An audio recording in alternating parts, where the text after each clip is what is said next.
Special Bureau of Investigation, that's CBI, say that they have conclusive evidence that stockbroker Ketan Parekh, the prime accused in the 2002 security scam, is back into the stock market.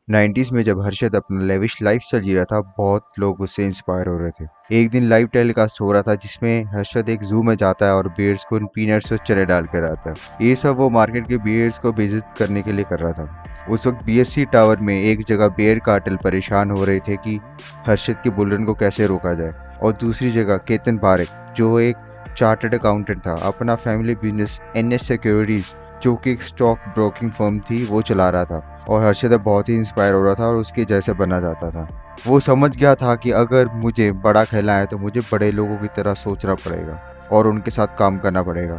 Ketan Parekh ने तब grow more investments के साथ काम करने का सोचा और हर्षद से मिला और हर्षद से जाकर बोला कि मैं आपकी तरह बड़ा खेलना चाहता हूँ और सभी ब्रोकरेज फर्म से पैसे बनाने की कोशिश कर रहे हैं, पर इतना सफिशिएंट नहीं है वो। तो हर्षद कहता है कि रिसर्च एंड स्टडी से ही सिर्फ काम नहीं बनता है, पैसा ही पैसे को खींचता है। 1991 में कैनफिना म्यूचुअल फंड स्कैम में केतन पारेख को 1 साल की सजा होती है। तो 1997 में केतन पारेख का हाथ बॉम्बे स्टॉक एक्सचेंज में नहीं बल्कि कैलकाटा स्टॉक एक्सचेंज में जमना शुरू हो जाता है। कैलकाटा स्टॉक एक्सचेंज में सभी बड़े ब्रोकर्स, सभी बड़े प्लेयर्स, सभी बड़े ऑपरेटर्स को पता था कि यहाँ पे कोई साइलेंटली बहुत बड़ा खेलता है। अब केतन पारेख का इन्फ्लुएंस हर्षद मेहता की तरह ही चलने लग गया था, बट उसने हर्षद मेहता के स्कैम से 3 चीज़ें सीखी। पहली चीज़, अगर मैं लेविश लाइफस्टाइल बहुत ज़्यादा शो करूँगा तो लोग जलते हैं और सब पीछे भी पड़ने लग जाएंगे। दूसरी चीज़ कि अगर बड़ा पैसा कमाना है तो मुझे बड़ा पैसा ही लाना पड़ेगा जो कि इंस्टीट्यूशनल FIAs बैंक से प्रमोटर से आएगा। तीसरी चीज़ ये कि मुझे एक साथ मार्केट को ऊपर नहीं रखना है, मैं धीरे धीरे मार्केट को ऊपर लेकर जाऊँगा, बीच में बेचूंगा और फिर दोबारा से उठाऊंगा। कैलकाटा में इनका IITC का स्टॉक फेवरेट था। केतन पारेख IITC की स्टॉक के ऑपरेटर हुआ करते थे। Calcutta stock exchange was the biggest platform for illegal बदला ट्रेडिंग।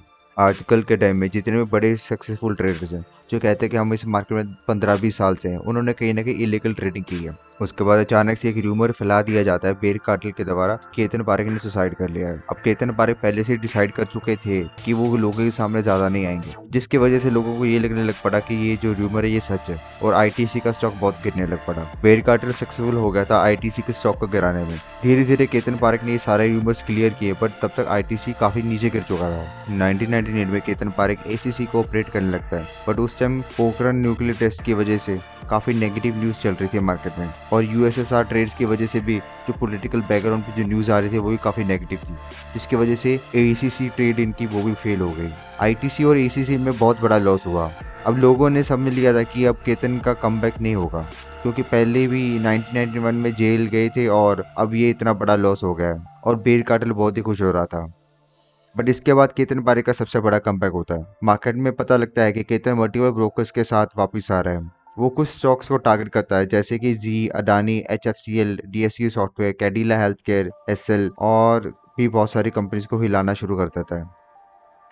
केतन IT टेलीकॉम से रिलेटेड स्टॉक्स को टारगेट क्यों कर रहा था? क्योंकि 1995 में एक रिपोर्ट आती है द एज ऑफ इंटरनेट जो पूरी दुनिया को हिला के रख देती है। हर जगह इंटरनेट का बवाल मचने लग पड़ता है, तो सबको ये लगता है कि internet is the future.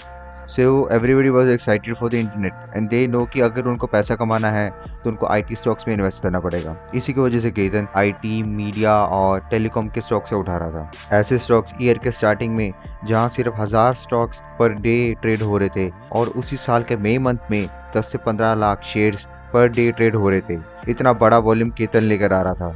Ketan Parekh 2 strategies का यूज करता था, pump and dump and circular trading. Pump and dump में ये होता है कि पहले 20 से 30% किसी कंपनी के शेयर्स को बाय करके प्राइस को स्पाइक कर दिया जाता है, फिर उसमें इन्वेस्टर्स इंटरेस्ट दिखाते हैं और प्राइस को और ऊपर ले जाते हैं।